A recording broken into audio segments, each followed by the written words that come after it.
नमस्कार, mountain prime न्यूजमा स्वागत छ। म खुशबु दास। नमस्कार, म प्रमिला खतिवडा। सुरुमा अहिलेसम्मका मुख्य समाचार।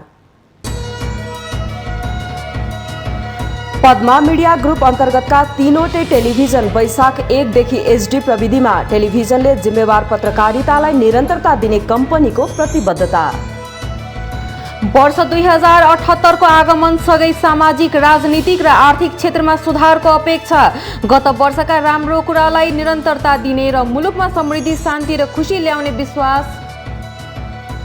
प्रतिकूलताका बीच पनि सरकारले असाधारण काम गरेको प्रधानमन्त्री केपी शर्मा ओलीको भनाई। नागरिकको रक्षा गर्नु सरकारको पहिलो प्राथमिकता रहेको स्पष्टोक्ति। गण्डकी प्रदेशको सरकार सङ्कटमा। राष्ट्रिय जनमोर्चाद्वारा सरकारलाई दिएको समर्थन फिर्ता। सरकार विरुद्ध प्रतिपक्षले अविश्वासको प्रस्ताव ल्याउने तयारी।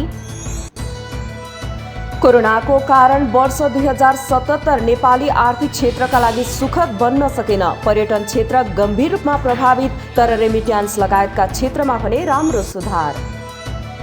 भारतको उत्तर प्रदेशका मुख्यमन्त्री योगी आदित्यनाथलाई कोरोना संक्रमण बढ्न थालेपछि भारतमा कक्षा 10 को परीक्षा रद्द, 12 को स्थगित। र इन्डियन प्रिमियर लिग क्रिकेट आइपिएलमा रोयल च्यालेन्जर्स बेङ्गलोरको लगातार दोस्रो जित। बेङ्गलोरसँग सनराइजर्स हैदराबाद 6 रनले पराजित।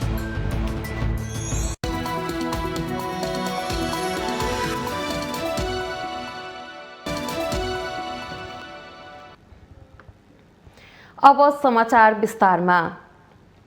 पद्मा मिडिया ग्रुप अन्तर्गतका mountain television, Bhakti Darshan television र बिजनेस प्लस टेलिभिजन बुधबारदेखि हाई डेफिनेसन एचडी प्रविधि मार्फत प्रसारण सुरु भएका छन्। पछिल्लो समय विकास भएका प्रविधि आत्मसात गर्दै समसामयिक विषयवस्तुलाई गहन रूपमा स्पष्ट दृश्य मार्फत दर्शक माझ पुर्याउने लक्ष्य साथ एचडी प्रविधि मार्फत प्रसारण सुरु गरिएको हो। पुरानो प्रविधिका मार्फत तपाईहरूको टेलिभिजन सेटमा पुगेको हाम्रा प्रसारण एचडी मार्फत लोगो, स्टेसन आइडी समेत परिवर्तन गरी नयाँ स्वरूपमा प्रसारण हुँदा दृश्यलाई अझ स्पष्ट रूपमा देख्न सहज भएको महसुस गरेका छौं। पद्मा मिडिया ग्रुप अन्तर्गत सञ्चालित टेलिभिजनले प्रेस स्वतन्त्रता, लोकतन्त्र, शान्ति र मानव अधिकारका पक्षमा निरन्तर जिम्मेवार र उत्तरदायित्व पत्रकारिताको अभ्यासमा जोड दिँदै आएका छन्। मुलुकको दिगो शान्ति र स्थायित्वका लागि सदाझै सन्तुलित विषयवस्तुलाई जिम्मेवारीपूर्वक प्रसारण गर्ने सदैव प्रतिबद्ध छौं। स्थापना कालदेखि लोकतान्त्रिक पद्धतिलाई संस्थागत गर्ने जिम्मेवारी निर्वाह गर्दै आगामी थप मजबुत रूपमा अघि बढ्ने प्रतिबद्धता समेत व्यक्त गर्दछौं। टेलिभिजनले आफ्नो यात्रामा साथ दिने दर्शक तथा शुभेच्छुकको माया, हौसला, निरन्तरता पाइरहने अपेक्षा राख्दै प्रतिक्रियाको अपेक्षा समेत गर्दछौं।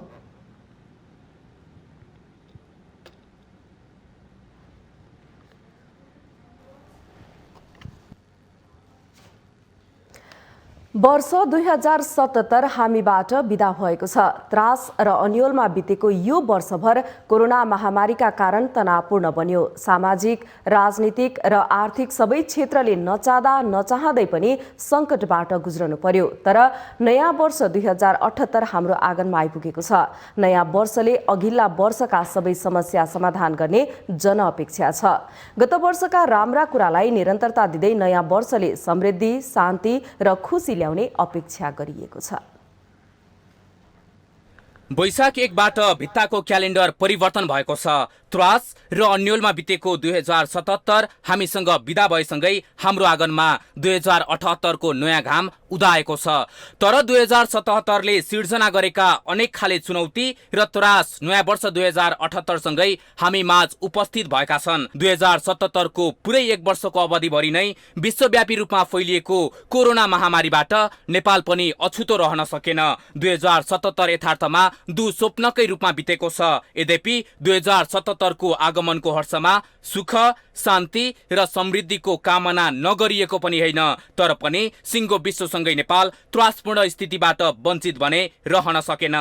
सामाजिक, राजनीतिक र आर्थिक सबै क्षेत्रले नचाहँदै पनि सङ्कटबाट गुज्रिनु परेको थियो।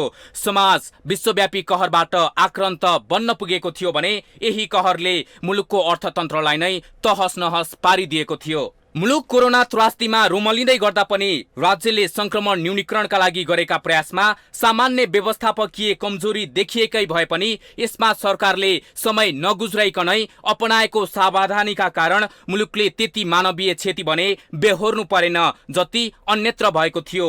महामारीले मुलुकका सबै खाले गतिविधि ठप्प बनिरहँदा सरकार आफू भने समृद्ध नेपाल निर्माणको गतिमा अगाडि नै बढेको प्रश्न थियो। कोरोना कहरकै बीचमा भएका विकास निर्माणका कामले निरन्तरता पाउनु, राष्ट्रिय प्राथमिकता प्राप्त योजनाको निर्माण कार्यले समेत यो अवधिमा निरन्तरता पाएकै कारण यति बेला कतिपय योजनाहरू अन्तिम चरणमा आइपुगेका छन्। माथिल्लो तामाकोसी, मेलम्ची आयोजना, धरहरा, बबै बहुउद्देश्यीय परियोजना लगायतका आयोजनाको कामले संक्रमण अवधिमा समेत निरन्तरता पाउनु यो बितेको 2077 सालको सकारात्मक पक्ष मान्न सकिन्छ। मुलुक कोरोनाको संकटमा गुज्रिँदै गर्दा थप पीडादायी बनेर मुलुकमा राजनीतिक कलह देखा परेको थियो।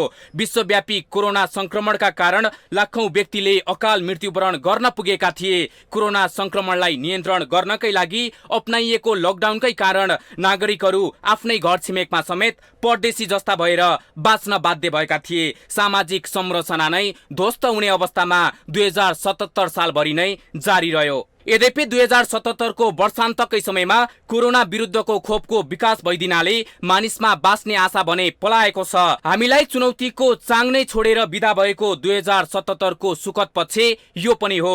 2077 सालमा नेपालले कोरोनाका हकमा अन्यन्त्रको जस्तो भयबाहा स्थिति भोग्नु परेन।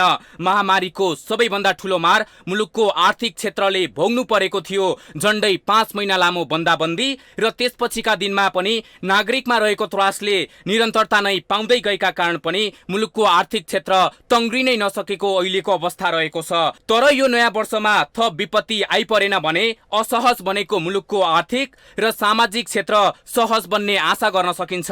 यसका लागि कामना गर्न सकिन्छ। बितेको वर्ष राजनीतिक रूपले भने निराशाजनक नै रह्यो। सत्तारूढ दलभित्रको शक्ति संघर्षकै कारण यति बेला सत्तारूढ दल एमाले नै फुट्ने कि जुट्ने अनिश्चयको संघारमा पुगेको छ। 2077 सालभरि नै सरकारले विभिन्न राजनीतिक मोर्चाबाट संविधान, विधि, पद्धति र प्रक्रिया मिचेको आरोप खेप्नु परेको थियो। सत्तारूढ दलभित्रकै किचलोले प्रधानमन्त्री केपी शर्मा ओलीलाई प्रतिनिधि सभा भङ्ग गर्ने निर्णयमा पुग्न बाध्य बनाएको थियो।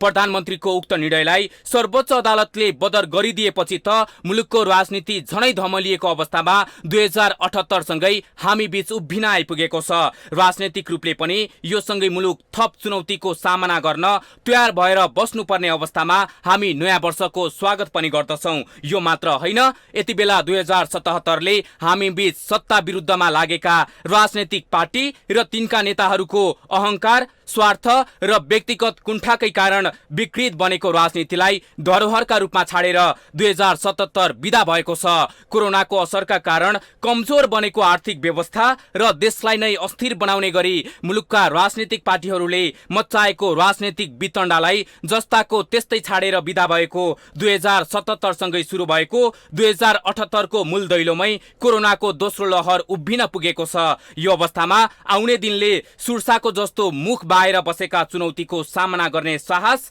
र हौसला यो नयाँ वर्षले प्रदान गरोस्। हाम्रो तर्फबाट यही शुभकामना समस्त दर्शक, शुभेच्छुक र हाम्रा विज्ञापनदाताहरूमा। चुनौतीहरू कायमै रहँदै पनि चुनौतीहरूलाई परास्त गर्दै नयाँ वर्ष 2078 शान्ति, प्रगति र समृद्धिको वर्ष बनोस् भन्ने फेरि पनि शुभकामना। माउन्टेन टेलिभिजन, राजनैतिक ब्युरो। प्रधानमन्त्री केपी शर्मा ओलीले सरकारले तत्काल लकडाउन नगर्ने बताउनु भएको छ। नयाँ वर्ष 2078 को अवसरमा राष्ट्रका नाममा सम्बोधन गर्दै प्रधानमन्त्री ओलीले तत्काल सरकारले लकडाउन नगर्ने बताउनु भएको हो।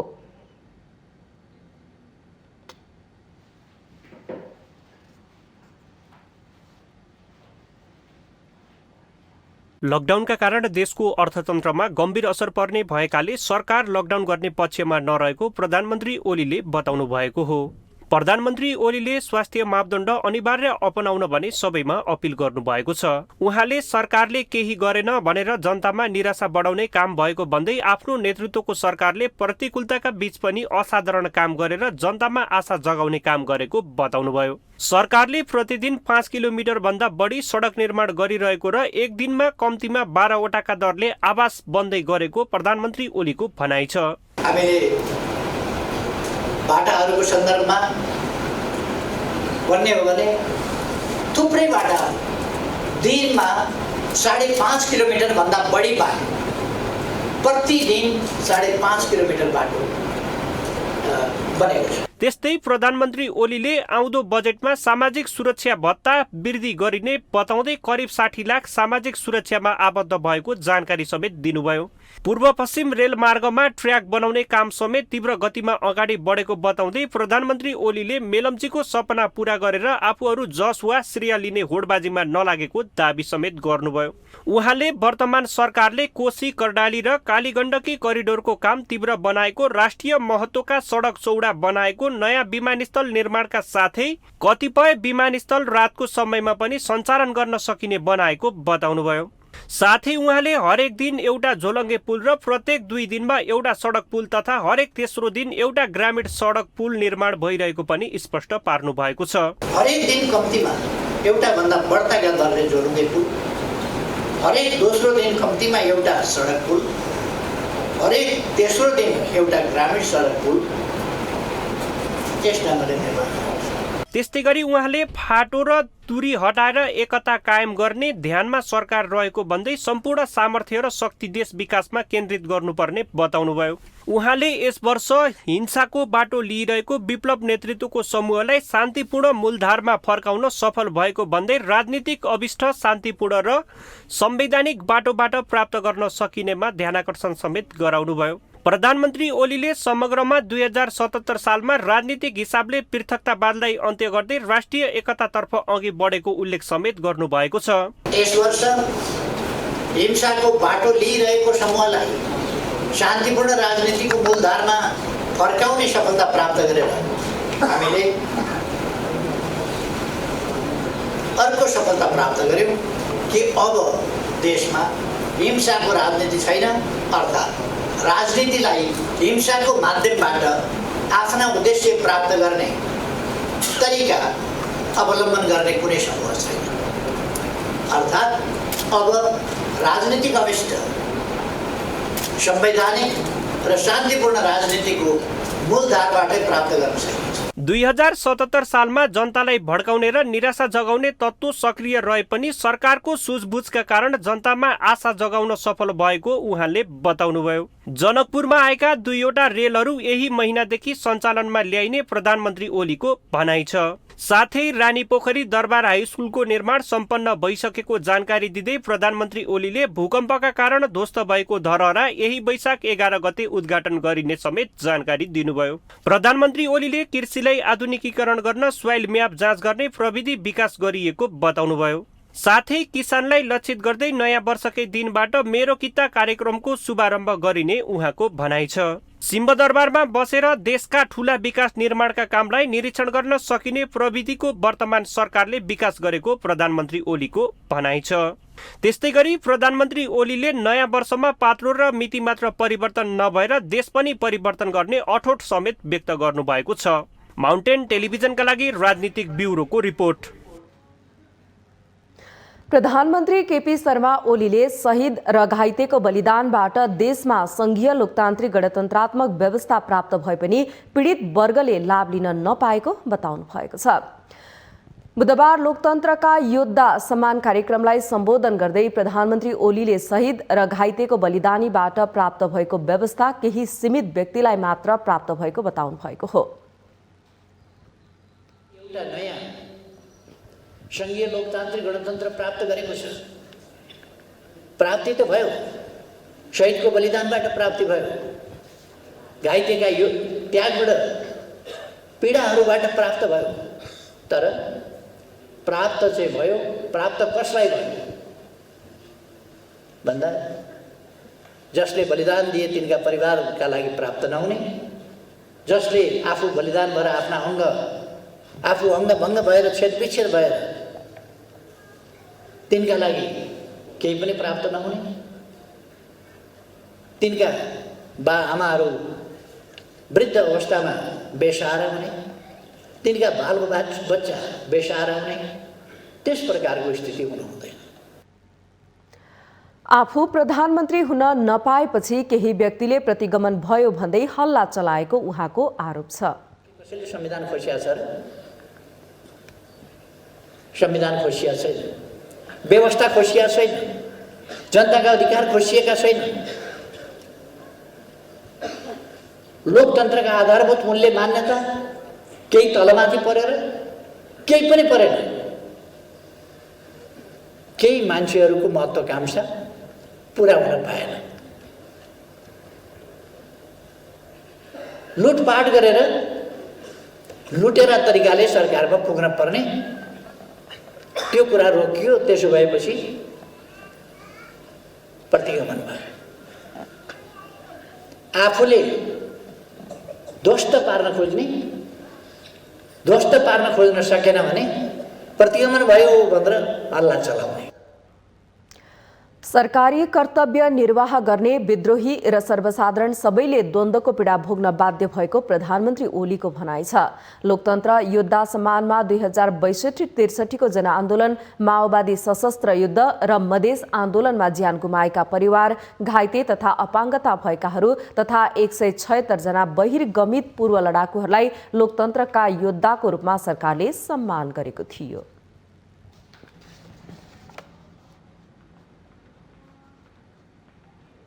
यति बेला नेकपा एमालेको विवाद कायमै रहेको छ। विवादमा संलग्न रहेका दुवै पक्ष यति बेला एक अर्कालाई आरोप प्रत्यारोप गर्दै अगाडि बढिरहेको देखिन्छ।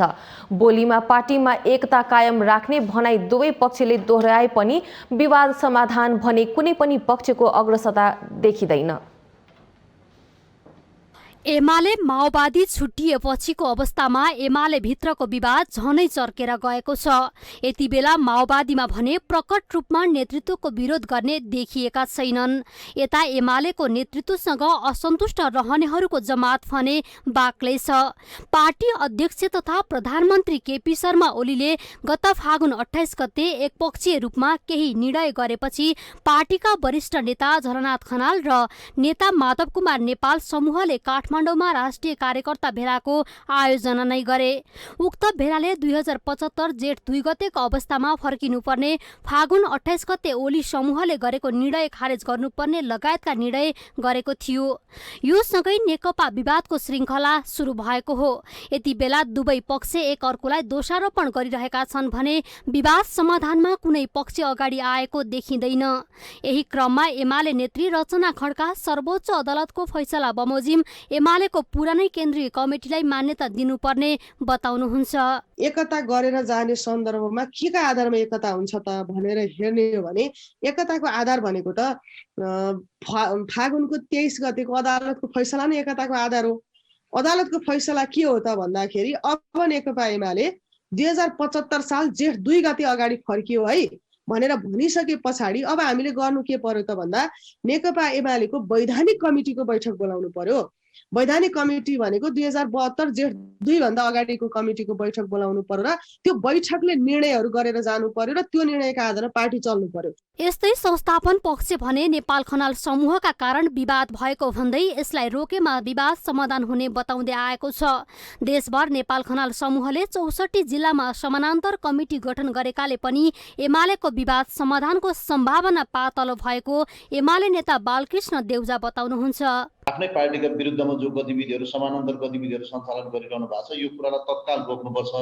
यो रोकिएन भनेर भने चाहिँ पार्टी एकताबद्ध हुने कुरा भन्दा पनि अझ यो चाहिँ अझै हाँगा फाटेर अझ परसम्म पुग्ने, अझ विभाजनको रेखाहरू कोरिँदै जाने सम्भावनाहरू हुन्छन्। त्यसको नाताले अहिले जे गतिविधिहरू भएको छन् यो तत्काल रोक्नुपर्छ, तब मात्रै एकताको वातावरण सृजना हुन सक्छ। पार्टी एकतामा दुवै पक्ष बाहिरी रूपमा सकारात्मक देखिए जस्तो गरे पनि एकले अर्को पक्षलाई आरोप प्रत्यारोपमै सीमित राखेका छन्। यस्तो अवस्थामा युवा पुस्ताले विवाद समाधानमा अग्रसरता देखाउनु पर्ने भए पनि त्यसो हुन नसकेको देखिन्छ। यसले एमाले एमालेको विवाद तत्कालै समाधान नहुने खतरा देखिएको छ। माउन्टेन टेलिभिजनका लागि सङ्गीता अधिकारी, काठमाडौँ। माउन्टेन प्राइम न्युजमा पालो भएको छ विश्रामको।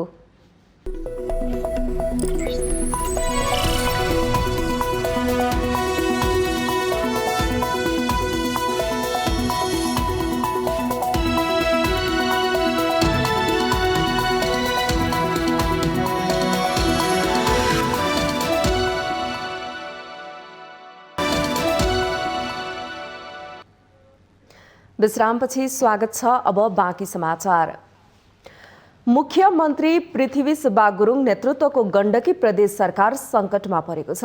राष्ट्रिय जनमोर्चाले सो प्रदेशमा नेकपा एमाले नेतृत्वको सरकारलाई दिएको समर्थन फिर्ता लिएसँगै मुख्यमन्त्री गुरुङ नेतृत्वको गण्डकी प्रदेश सरकार सङ्कटमा परेको हो। यसअघि बलियो अवस्थामा रहेको गण्डकी प्रदेश सरकार एकाएक सङ्कटमा पर्ने भएको छ। तत्कालीन नेकपामा देखिएको विवादमा समेत नडगमगाएको गण्डकी प्रदेश सरकारको सिट पछिल्लो समय सङ्कटमा पर्दै गएको हो।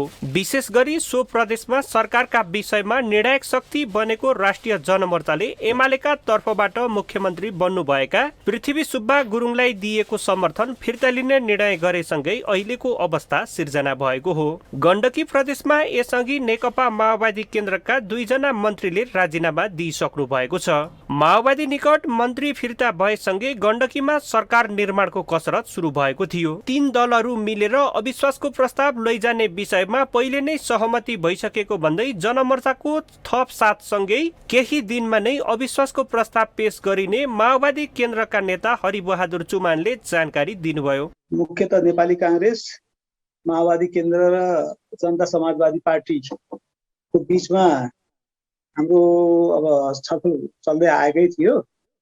अब राष्ट्रिय जनमोर्चा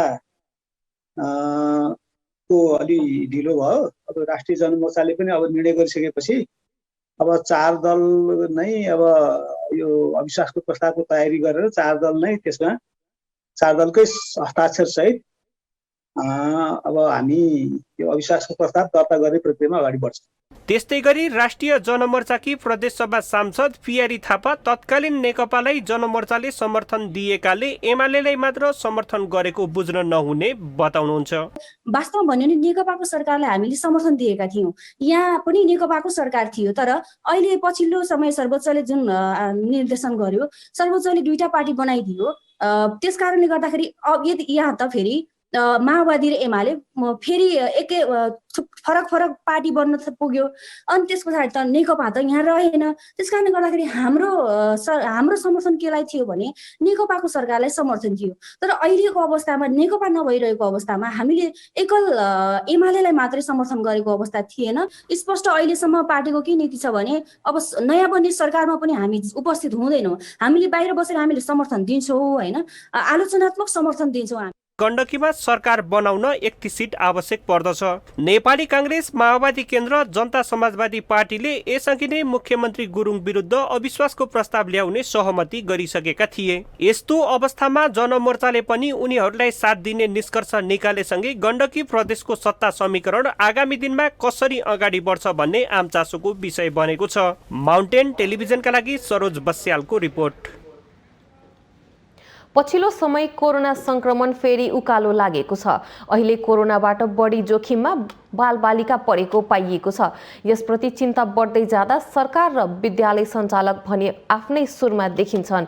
स्वास्थ्य मन्त्रालय र कोरोना सङ्कट व्यवस्थापन केन्द्र CCMCले विद्यालय बन्द गर्ने सुझाव दिइसकेका छन्, तर निजी विद्यालय सञ्चालकहरू विद्यालय बन्द नगर्ने पक्षमा छन्। यस्तो अवस्थाले विद्यार्थी र अभिभावक अन्योलमा छन्। पछिल्लो समयमा कोरोना संक्रमणको प्रमुख केन्द्र भने विद्यालय बन्न पुगेका छन्, तर मुलुकभरका सबैजसो विद्यालय अहिले सञ्चालनमै छन्। स्वास्थ्य मापदण्डको व्यवस्था हुँदा विद्यार्थीमा संक्रमण बढिरहेको छ। बालबालिकालाई संक्रमणको जोखिमबाट बचाउनु पर्ने बेला विद्यार्थीमा पनि कोरोनाको त्रास छ। अब झन् बढ्दै गयो भने त हामीले बन्द गर्दै ठिक हुन्छ। अब ठिकै, अब अहिले थोरै छ केटा बच्चाहरूमा धेरै संक्रमण बढिरहेको छ बच्चाहरूमा धेरै जस्तो अहिले। अब 4 महिना सबै 1 वर्षमा पढ्ने बुक सकाउनु पर्ने छ। त्यहाँ माथि हामीलाई समस्या नै समस्या छ। अब क्वेसन अब गाह्रो हुन्छ, प्रिपेयर पनि छैन। सिसिएमसीले पनि परिस्थिति गम्भीर बन्दै गएको भन्दै भौतिक उपस्थितिको सट्टा अनलाइन माध्यमबाट कक्षा सञ्चालन गर्ने व्यवस्थाका लागि सुझाव दिएको छ। तर निजी विद्यालय सञ्चालकहरू विद्यालय बन्द गर्न नहुने पक्षमा छन्। यस्तो अवस्थामा स्वास्थ्य मापदण्ड पालना गर्दै कोरोना महामारीबाट बच्नुपर्ने जनस्वास्थ्यविद डाक्टर समीर मणि दीक्षितको सुझाव छ। विद्यालय कहाँ बन्द गर्ने विचार गर्नु पर्यो नि। जहाँ संक्रमण खाँदै छैन त्यहाँ विद्यालय बन्द गरेर के गर्ने भन्छ। बन्द गर्ने हो भने कति समयलाई के हिसाबले त्यो खोलेपछि के गर्ने त भने यस्ता मापदण्डहरू हामीले विचार गरेका छौँ कि छैनौँ। त्यसले गर्दा यी सबै कुराहरू विचार गरेर हो संक्रमण नियन्त्रणभन्दा बाहिर जाँदा जस्तो भयो या चाहिँ अस्पतालमा भिडभाड भयो, अस्पतालमा बेड पाउन छोड्यो, मृत्यु हुनेको शङ्का एकदम उच्च भयो भने अनि केही सुविधाहरू केही सेवाहरू चाहिँ रोक्नु पर्ने हुन्छ। तर त्यो हुनको लागि पनि वैज्ञानिक हिसाबले राम्रोसँग हेरेर मात्र निर्णय गर्नुपर्छ। नेपाल अभिभावक महासङ्घका अध्यक्ष शुभप्रभात भण्डारी भने गृह, शिक्षा र स्वास्थ्य मन्त्रालयबीच तालमेल नभएको कारण विद्यालय खोल्ने र बन्द गर्ने विषय अन्यलमा परेको तर्क गर्नुहुन्छ। ठुलो कक्षाका विद्यार्थीहरूलाई प्रोटोकल पालना गराउनु सजिलो हुन्छ। हामी आफैले कतिपय विद्यालयहरू हेर्न गएका छौँ। विद्यार्थीहरू चञ्चल स्वभावको हुने, सानो बच्चाहरू खेल्ने, मास्क साटासाट गर्ने, अङ्कमाल गर्ने, एकदम घुलमिल गर्ने, त्यहाँ अब निगरानी पनि गर्न नसक्ने स्कुलहरू देख्यौँ हामीले अनुगमनको क्रममा। त्यसले गर्दा साना जहाँ जोखिम छ त्यस्तो जोखिमयुक्त क्षेत्रका विद्यालयहरूलाई केही हप्ताका निमित्त कमसेकम 1 देखि 5, 1 देखि 8 यस्ता विद्यालयहरू चाहिँ बन्द गरेर ठुला विद्यार्थीहरूलाई प्रोटोकल पालना गरेर चलाउन सकियो भने हामी केही हदसम्म संक्रमणबाट मुक्त हुन सक्छौँ। पछिल्लो समय विद्यालय कोरोना संक्रमणको प्रमुख केन्द्र बन्न थालेको सङ्केत देखिएको छ। त्यसैले जब स्थिति गम्भीर हुन्छ त्यसपछि मात्रै हतारो गर्ने पुरानै शैली त्यागेर विद्यालय र बालबालिकालाई जोखिमबाट बचाउनु अहिलेको पहिलो प्राथमिकता हो।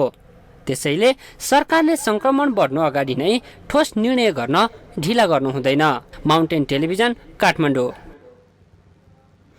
ऊर्जा, जलस्रोत तथा सिंचाई मन्त्री टोप बहादुर रायमाझीले देशमा व्यवस्था परिवर्तन भए अनुसार राजनीतिक नेतृत्वको चिन्तन, कार्यशैली र संस्कार परिवर्तन हुन नसकेको टिप्पणी गर्नुभएको छ।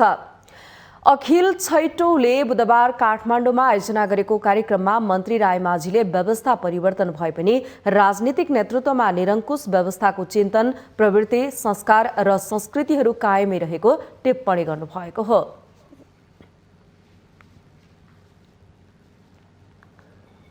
जुन व्यवस्थामा परिवर्तन गरे अनुसारको चिन्तनमा परिवर्तन, कार्यशैलीमा परिवर्तन, संस्कार र संस्कृतिमा परिवर्तन अधिक भइरहेको छ। सामन्ती निरङ्कुश व्यवस्थाका चिन्तन, प्रवृत्तिहरू, संस्कार, संस्कृतिहरू सबै नेताहरूमा हामीमा पनि कम बेसी त्यो छ। त्यसको विरुद्धमा हामी अझै लड्न पर्ने आवश्यकता छ। कार्यक्रममा नेकपा माओवादी केन्द्रका नेता देव गुरुङले सामन्तवाद र वैदेशिक उपनिवेशलाई विस्थापन नगरिकन समाजवादी क्रान्ति सम्भव नभएको उल्लेख गर्नुभयो। सामन्तवादलाई पूर्णतः विस्थापन हुन जरुरी छ। दोस्रो कुरा चाहिँ वैदेशिक उपनिवेशलाई विस्थापन गर्न जरुरी छ। दुईटा पक्षलाई विस्थापन नगरिकन समाजवादी क्रान्ति सम्भव हुँदैन। यसैगरी राष्ट्रिय जनमोर्चाका अध्यक्ष चित्रबहादुर केसीले नेपालको राष्ट्रियता, सार्वभौमिकता र अखण्डता धरापमा परेको टिप्पणी गर्नुभयो।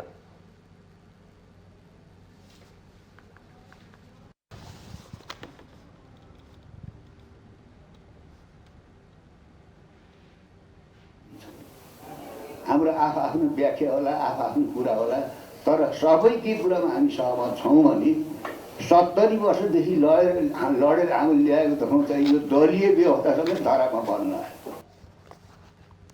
कार्यक्रममा अखिल छैटौले आफ्ना पूर्व अध्यक्षहरूलाई सम्मान गरेको थियो। यस्तै नेपालको विद्यार्थी आन्दोलन अखिल छैटौको इतिहास नामको पुस्तक विमोचन पनि गरिएको छ।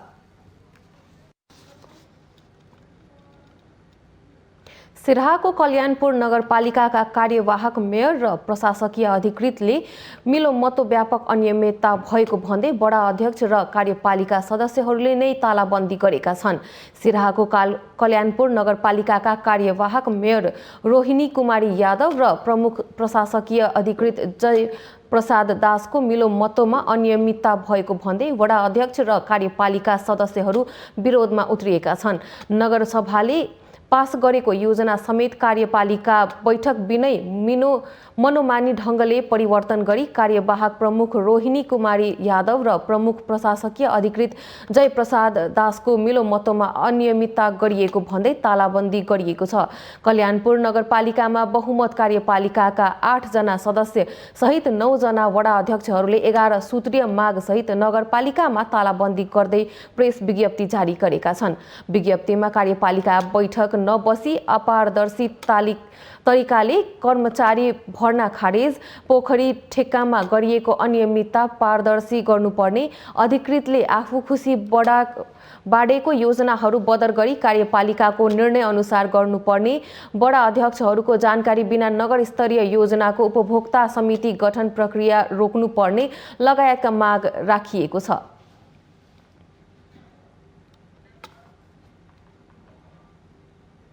माउन्टेन प्राइम न्युजमा पालो भएको छ अर्को विश्रामको।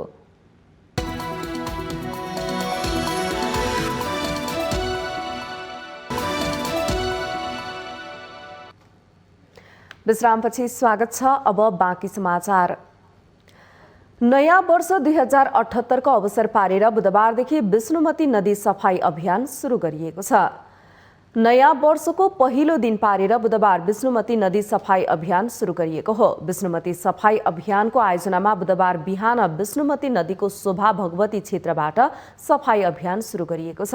विष्णुमती नदी उपत्यकावासीको सभ्यता, धर्म, परम्परा र जीवन पद्धतिसँग जोडिएको भए पनि हाल प्रदूषित अवस्थामा रहेका कारण वातावरण बिग्रदै गई मानव स्वास्थ्यलाई समेत असर पर्न थालेकाले विष्णुमती नदी सफाई अभियान सञ्चालन गर्नुपरेको सांसद जीवनराम श्रेष्ठको भनाइ छ। विष्णुमती सफाई हरेक महिनाको अन्तिम शनिबार बिहान 7 बजेदेखि 9 बजेसम्म गरिने उहाँले जानकारी दिनुभएको छ। सरसफाईका लागि आगामी दिनमा अझै बढी समय दिने बताइएको छ। विष्णुमती सफाईमा नेपाली सेना, नेपाल प्रहरी, सशस्त्र प्रहरी, काठमाडौँ महानगरपालिका, विभिन्न सङ्घ संस्थाहरू र स्थानीयको सहभागिता रहेको थियो। विष्णुमती सफाई अभियानलाई थप विस्तार प्रभावकारी बनाउँदै लगिने आयोजकले जनाएको छ।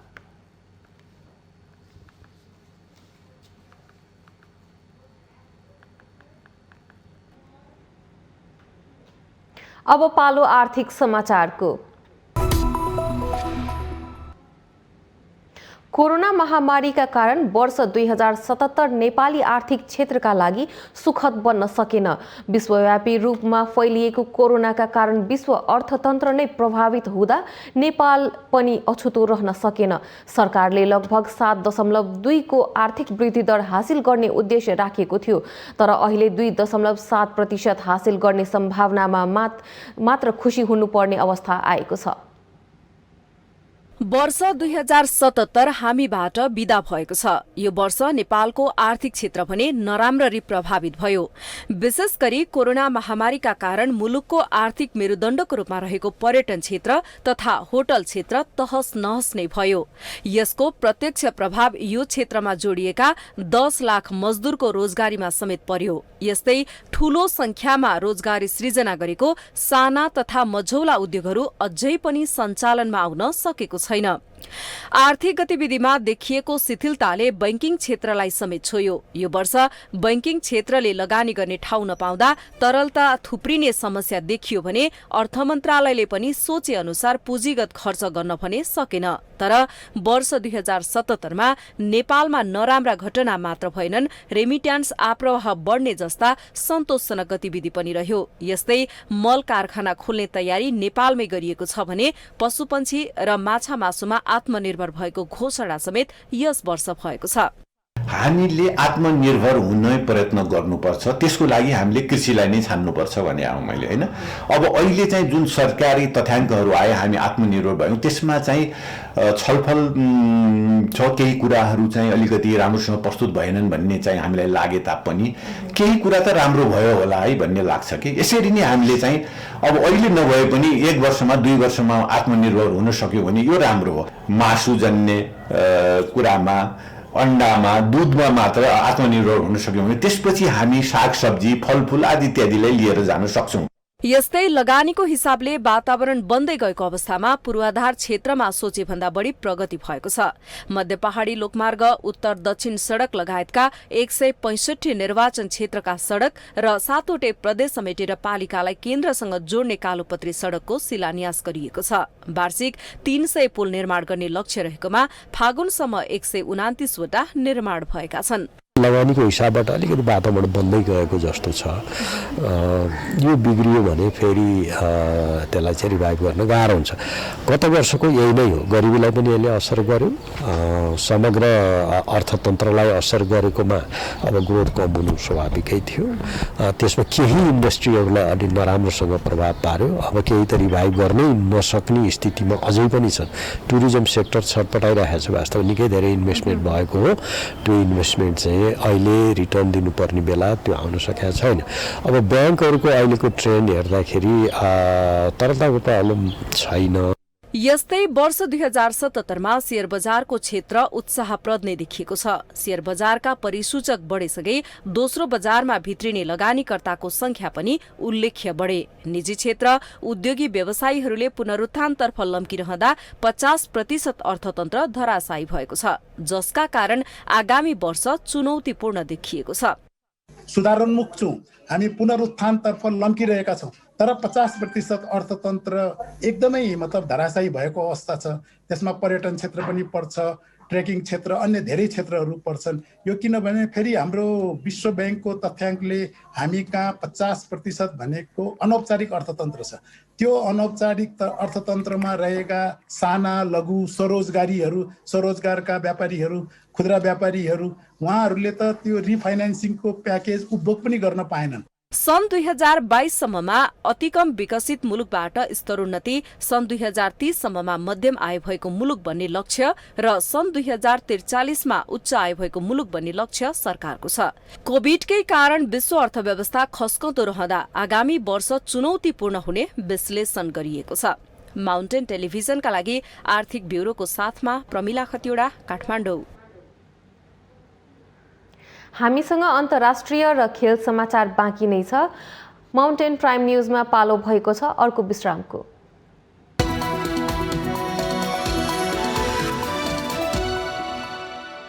यो सँगै हामी माउन्टेन प्राइम न्यूजको अन्त्यमा आइपुगेका छौँ। जाँदा जाँदै मुख्य समाचार पुनः एकपटक। पद्मा मिडिया ग्रुप अन्तर्गतका 3 टेलिभिजन वैशाख 1 देखि एचडी प्रविधिमा। टेलिभिजनले जिम्मेवार पत्रकारितालाई निरन्तरता दिने कम्पनीको प्रतिबद्धता। वर्ष 2078 को आगमनसँगै सामाजिक, राजनीतिक र आर्थिक क्षेत्रमा सुधारको अपेक्षा। गत वर्षका राम्रा कुरालाई निरन्तरता दिने र मुलुकमा समृद्धि, शान्ति र खुशी ल्याउने विश्वास। प्रतिकूलताको बीच पनि सरकारले असाधारण काम गरेको प्रधानमन्त्री केपी शर्मा ओलीको भनाई। नागरिकको रक्षा गर्नु सरकारको पहिलो प्राथमिकता रहेको स्पष्टोक्ति। गण्डकी प्रदेशको सरकार सङ्कटमा, राष्ट्रिय जनमोर्चाद्वारा सरकारलाई दिएको समर्थन फिर्ता। सरकार विरुद्ध प्रतिपक्षले अविश्वासको प्रस्ताव ल्याउने तयारी। कोरोनाको कारण वर्ष 2077 नेपाली आर्थिक क्षेत्रका लागि सुखद बन्न सकेन। पर्यटन क्षेत्र गम्भीर रूपमा प्रभावित, तर रेमिट्यान्स लगायतका क्षेत्रमा भने राम्रो सुधार। भारतको उत्तर प्रदेशका मुख्यमन्त्री योगी आदित्यनाथलाई कोरोना संक्रमण बढ्न थालेपछि भारतमा कक्षा 10 को परीक्षा रद्द, 12 को स्थगित।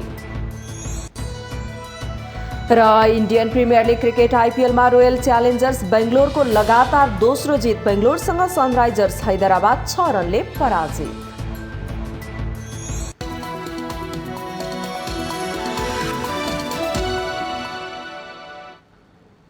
माउन्टेन प्राइम न्यूज अहिलेलाई सक्यो। सत्य, तथ्य र निष्पक्ष समाचारका लागि हेर्दै रहनुहोला माउन्टेन टेलिभिजन। नमस्कार।